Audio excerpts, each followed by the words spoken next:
Hello, fellow Rebel Capitals. Hope you're well. Got some breaking news from CNBC. Squawk Box, this billionaire, real estate billionaire, was interviewed, and it sounds like he's been watching the George Gammon YouTube channel.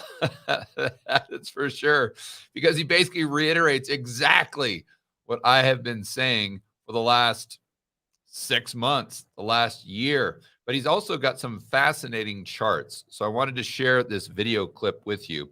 Josh, if you could go ahead and pull this up for us.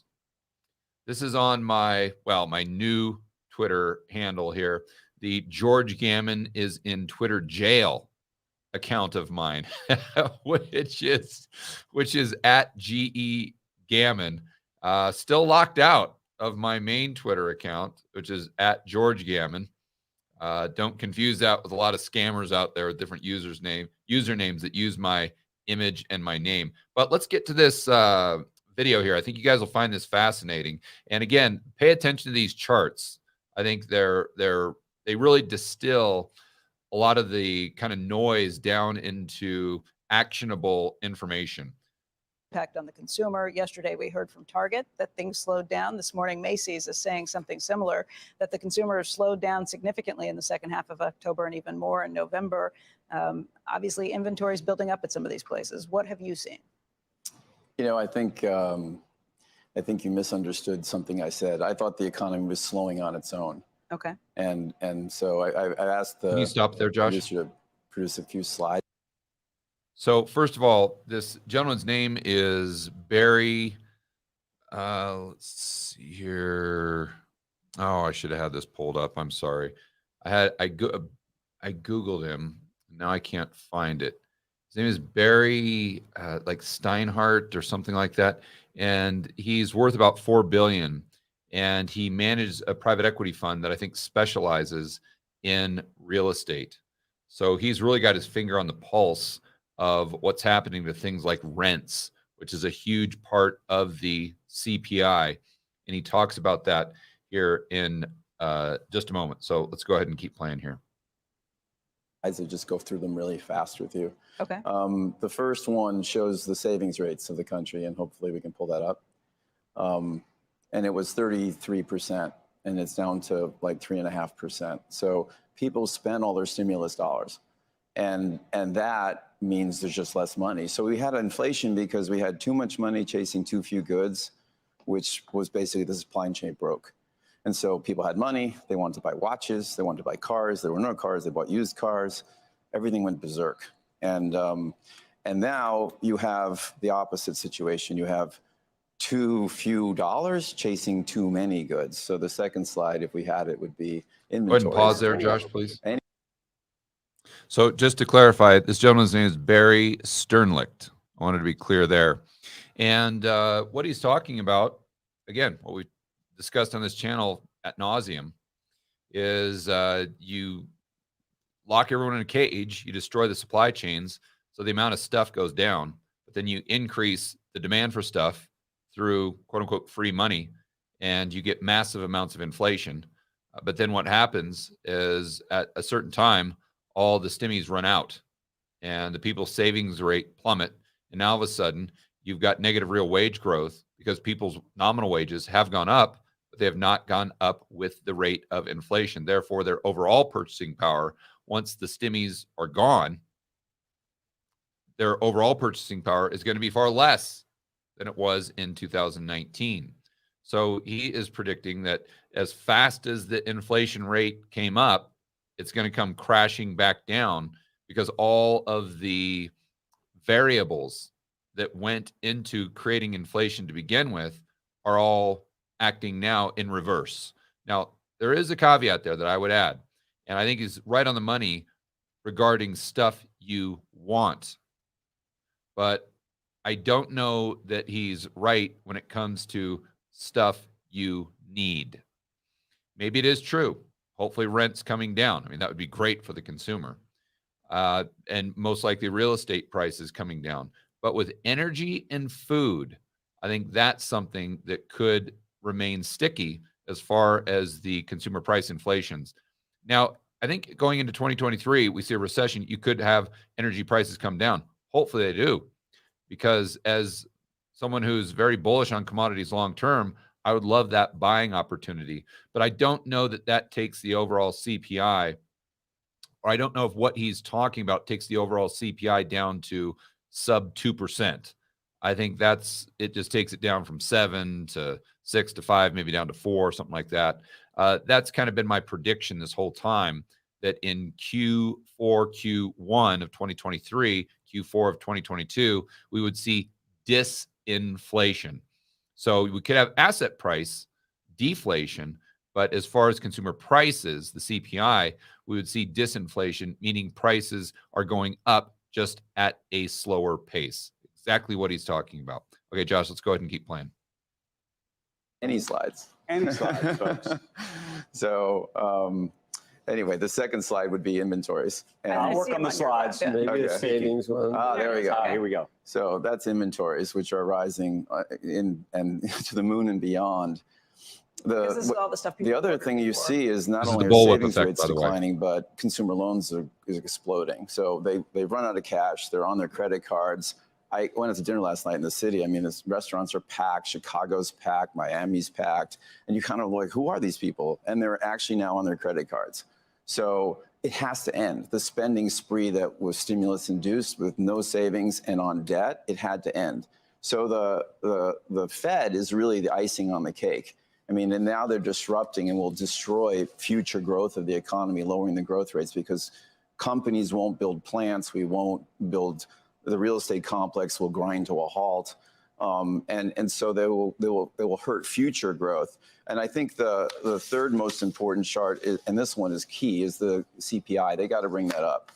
What's actually happening in CPI and why the inflation is going down. No. Year-over-year growth. Okay, comparison for actual that's it. residency So- shelter. Yeah. So the orange line is actually what the Fed is reporting for rental growth. And that line was up like 0.7 last Just month, because CPI 0.8. doesn't accurately reflect what's Yeah, really but look at the happening. blue line. That's Yeah. actual rents. Actual rents have turned down and the government's reporting them going up because of the lag. Right. And so you will see in 4 months' time, the CPI, a third of CPI is this rent growth, and it's going to go down. So the CPI is going to fall. And look at the other components of CPI, oil. And we're going to frack and drill our way to happiness in the United States. We have plenty of oil.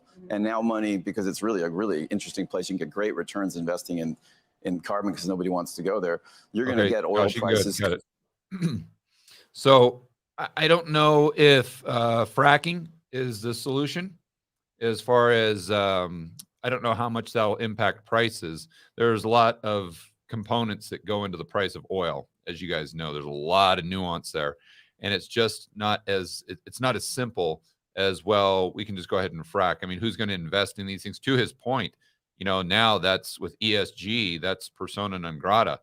So it is a great opportunity. I agree with him, but I don't know that fracking is going to bring oil prices down that dramatically anytime soon. But what he's saying there about the CPI is really insightful from the standpoint, about 33% is owner equivalent rents.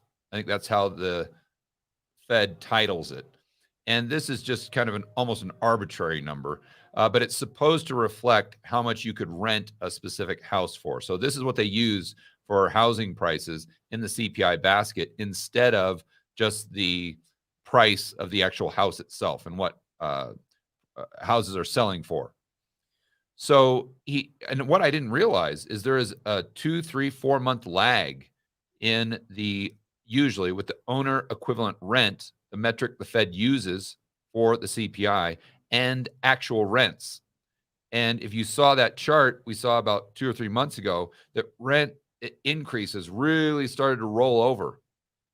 Now it looks like they're still increasing in aggregate total. I know a lot of places rents are actually coming down, but as that goes down, as the increases become lower and lower, and we go into potentially rent where the rents are not only increasing at a slower rate, but they're actually decreasing, then this has a massive impact, excuse me, on the CPI number because owner equivalent rent is such a high percentage of the overall metric. Again, about 33%. So what he's saying here, what he's seeing is through his real estate that rents are coming down is a reflection of what's happening in the broader economy. He said the stimmy checks are done. All that purchasing power, that sugar rush has worked through the system now. And this is proof, or the proof is the savings rate has come down to such a dramatic degree. And we have all of the negative real wage growth that we talked about earlier. And the retailers are showing this because inventories are skyrocketing, which is not only a result of them ordering too much, the bullwhip effect that Michael Burry talks about, but also because people just don't have the money to continue buying at the pace they were buying in even 2019, let alone 2020 and 2021. All right, Josh, you have anything to add to that? No, I sent you some charts kind of regarding this too. Single family houses are down past where they weren't during COVID, but that Now, would probably, which part of single family homes? Which data it point are was you referring to? it was just like all like single families. Well, it's not the price of the single families. Well, I thought it was. Wasn't this specific to the demand that home builders are seeing? Yeah, something like that. Okay, well let's pull it up here because we're going to mention it. We want to be as accurate as possible. So can you pull up that story really quick, or at least the headline? Yes, I'm grabbing it right now. What were you seeing when you were back in the States talking to like Ken McElroy and Hartman? Rents are getting soft. That's for sure. And I think Kenny was saying that what he's seen is that rents are still increasing, but at a much, much slower rate. Their occupancy levels are still pretty good, but you got to remember that Kenny, all of his apartment complexes, and he's runs about 1.5 billion in his fund. So in other words, he owns about 1.5 billion worth of apartment units. You got to keep in mind that they're all in Oklahoma, Texas, and Arizona. So these are probably going to be some of the last places to experience a decline in rents. I think if he would have had properties in New York, in California, in Oregon, in Washington, in certain areas of Idaho, Denver, I think he could have had a different tune, a different story, that rents might have actually been decreasing and not just softening as far as the level of increases. And I think Hartman was pretty much saying the same thing, but there again, you got to realize that Hartman deals specifically in these linear markets like Indianapolis, Kansas City, and Nashville, and he only buys these starter homes. So, it's like the 3-bed, 2-bath, 1,200 square foot house that you just can't build anymore. We will never see that more inventory come online in the form of new houses. Now, we may see a lot of inventory come up for sale from the standpoint of people just have to sell their house because that they have to unlock that purchasing power, and maybe money gets tight because we go into a recession, meaning that they can't just automatically refi their house to extract that equity, and they actually have to sell the house to remove that purchasing power that they now need because they are unemployed. Their crypto portfolio is down 95%, if not, lost everything. Their 401k is down 34%, 30 or 40%. Their bond portfolio is down 30 or 40%. I mean, we have to remember here, and I know I say this all the time, but for those of you who are new, the United States economy is completely built upon asset prices, and I would argue asset bubbles. So I don't think it's possible for these asset bubbles to just absolutely crash and not have it negatively impact the economy to the point where it puts us straight into a recession, absent the government coming in and doing even more stimulus, quote unquote, that will make the inflation problem worse down the line. even if temporarily we go into a recession that brings the inflation rate down to, like we were saying earlier, 4.5%, something like that. So main takeaway is it's not just me that's kind of sounding the alarm bells and giving these warnings. It's billionaires such as this Barry Sternlicht gentleman on CNBC that is literally saying the exact same thing that I have been saying for 6 months or a year. And it's not like I'm any type of genius. All you have to do is just look at the writing on the wall, for heaven's sakes. Just look at the numbers, look at financial history, and then just connect a couple dots. So if you got a portfolio right now, what I am doing is I'm just risk off, risk off, risk off. I'm very happy to have quite a bit of dry powder and just waiting for an opportunity to buy assets that I want to own for the long term, a lot cheaper than they are today. All right, guys, enjoy the rest of your afternoon. As always, make sure that you're standing up for freedom, liberty, free market capitalism. We'll see you in the next video.